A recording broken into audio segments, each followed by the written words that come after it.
Hello दोस्तों, नमस्कार। मैं मंटू सर। आज मैं आपके लिए बिहार बोर्ड का 12वीं कक्षा का जो हिंदी का किताब है उसमें आपको दो भाग पढ़ना है। पहला आपका है गद्य खंड और दूसरा पद्य खंड।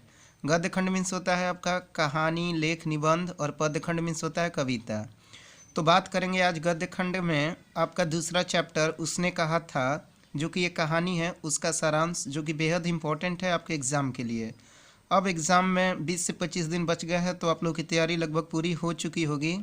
और हिंदी का भी आप लोग विशेष ध्यान रखिएगा, क्योंकि ये स्कोरिंग मार्क्स आपका है। तो उसने कहा था दूसरा चैप्टर है। पहले चैप्टर का मैंने वीडियो अपलोड कर दिया है, देख लीजिएगा। तो दूसरे चैप्टर का नाम है उसने कहा था, जो कि ये कहानी है, ये भी बात याद रखिएगा। तो उसने कहा था कहानी है, और ये लिखा हुआ है चंद्रधर शर्मा गुलेरी जी के द्वारा। तो कहानी स्टार्ट करने से पहले चंद्रधर शर्मा गुलेरी जी के बारे में कुछ इम्पोर्टेंट बातें जान लीजिए, और आपको मालूम भी होगा। द्विवेदी युग की बात होगी तो याद रखिएगा चंद्रधर शर्मा गुलेरी जी। जन्म इनका हुआ था 7 जुलाई 1883, राजस्थान, जयपुर। जन्म कब? 7 जुलाई 1883। और मृत्यु 12 सितंबर 1922 को। याद रखिएगा जन्म कब? 7 जुलाई 1883 और मृत्यु 12 सितंबर 1922। इनकी कुछ रचना है जो मैं आपको बता रहा हूँ। बुद्ध का कांटा, सुखमय जीवन, पुरानी हिंदी, भारतवर्ष। फिर से एक बार सुनिएगा। बुद्ध का कांटा, सुखमय जीवन, पुरानी हिंदी और भारतवर्ष। चलिए अब समरी को स्टार्ट करते हैं। चूँकि मैंने पहले कहा उसने कहा था एक कहानी है। देखिए, प्रस्तुत कहानी उसने कहा था ब्रिटिश सेना में कार्यरत एक फौजी की कहानी है। जैसा कि नाम में ही है उसने कहा था, तो ज़रूर कोई ना कोई किसी से कुछ कहा होगा, तो वो आगे चलकर आपको मालूम चलेगा।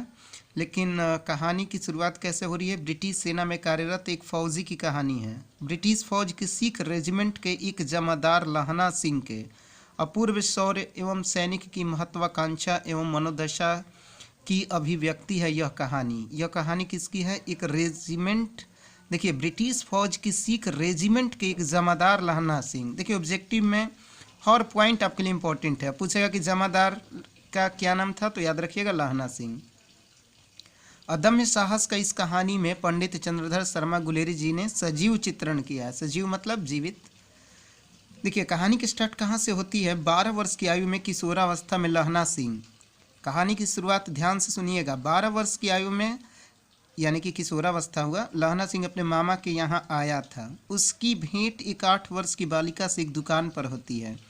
वह भी अपने मामा के घर आई हुई थी। इसी बीच उसकी मुलाकात उस लड़की से प्रायः बाजार में हो जाया करती थी। किससे? लहना सिंह की भेंट उस लड़की से।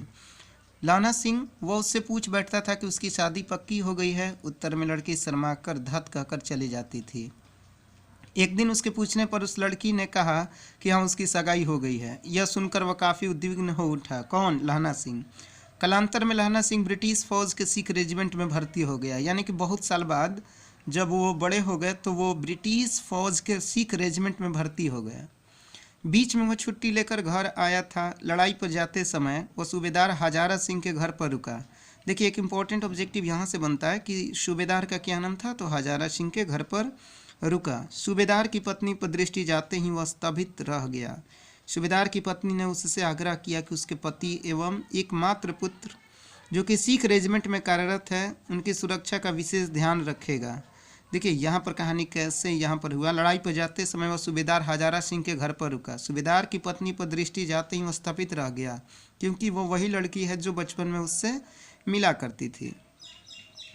अब यहीं पर जो सूबेदार की पत्नी है वो लहना सिंह से कही थी कि मेरे पति और एकमात्र पुत्र का आप विशेष ख्याल रखिएगा। तो कहानी का जो नाम है उसने कहा था यहीं से है। और यहाँ पर आप कहानी को आगे बढ़ाते हैं कि उनकी सुरक्षा का विशेष ध्यान रखेंगे। युद्ध क्षेत्र में लहना सिंह ने अद्वितीय शौर्य का परिचय दिया। शत्रुओं की जर्मन सेना के आक्रमण को निष्फल कर दिया एवं अपने साथियों के सहयोग से बड़ी संख्या में उन्हें मार गिराया। उन्हें हताहत किया, किंतु स्वयं भी गंभीर रूप से घायल हो गए। देखिए, ये युद्ध किसके विपक्ष में लड़े? जर्मन सेना के खिलाफ। सूबेदार को भी गोली लगी थी। डॉक्टरों की राहत टीम के आने पर जमादार स्वयं ने जाकर सूबेदार एवं अन्य लोगों को गाड़ी पर भिजवा दिया। वह आत्मसंतोष से गर्भित था। उसने सूबेदार की पत्नी द्वारा किए गए आग्रह एवं दिए गए वचन का पूरी तरह पालन किया, अंततः उसका प्राणांत हो गया। उसने कहा था कहानी का यही मुख्य रूप से सारांश है, इसमें पूरी तरह से वचन पालन करने को बताया गया है। तो ये थी आपकी कहानी क्या उसने कहा था, शीर्षक कहानी का सारांश, जो कि चंद्रधर शर्मा गुलेरी जी के द्वारा लिखा गया है। और चंद्रधर शर्मा गुलेरी जी का जन्म कब? 7 जुलाई 1883 राजस्थान जयपुर में, याद रखिएगा। और मृत्यु कब? 12 सितंबर 1922। और इनकी रचना जो है बुद्ध का कांटा, सुखमय जीवन, पुरानी हिंदी और भारतवर्ष, याद रखिएगा। बुद्ध का कांटा, सुखमय जीवन, पुरानी हिंदी और भारतवर्ष।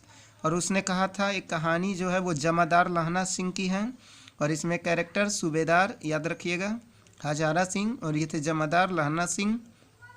ठीक है। और इस जो कि ये कहानी है बहुत इंपॉर्टेंट है, तो आप एक बार फिर से आराम से सुन लीजिएगा और एक कॉपी में नोट कर लीजिएगा। और एग्ज़ाम तो बहुत ही नज़दीक है, तो आप लोग की तैयारी थोड़ी सी और मेहनत करके अच्छी तरह से कीजिएगा। ओके, धन्यवाद।